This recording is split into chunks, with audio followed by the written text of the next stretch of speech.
Hello everyone! Marhaba! This is Madam Agta and welcome back to my channel.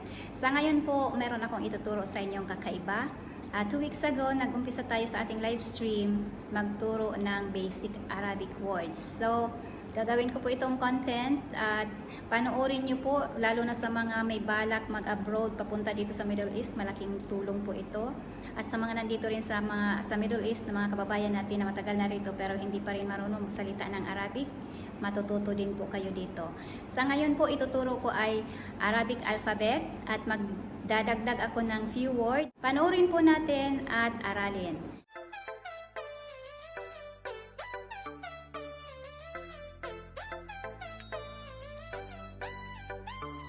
The first alphabet is ألف ألف باء باء تاء تاء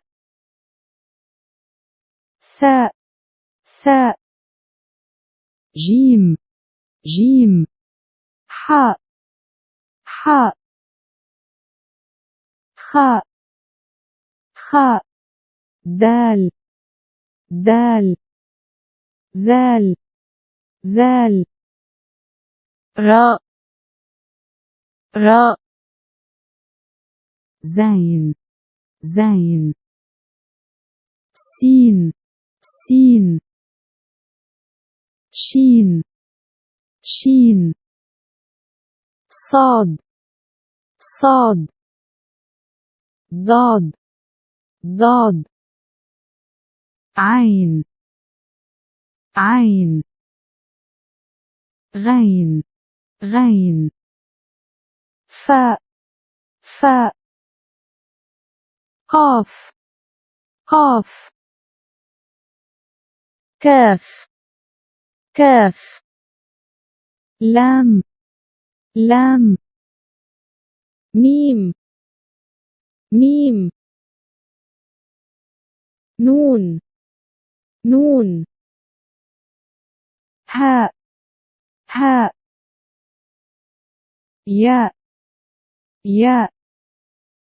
And those are the Arabic alphabet. Assalamu alaikum. Assalamu alaikum. Marhaba. Marhaba. كيف الحال؟ كيف الحال؟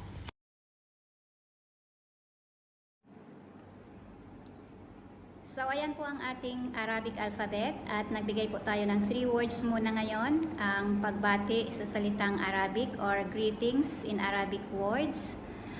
Sana may natutunan kayo kahit papano at yung gusto rin pong matuto pa, mag-comment lang po kayo dyan sa comment section kung gusto niyo matuto ng salitang Arabic. May mga salita kayo or words na gustong malaman kung ano ito sa Arabic, i-comment nyo po dyan at sa susunod nating video, ita-translate po natin ito sa Arabic.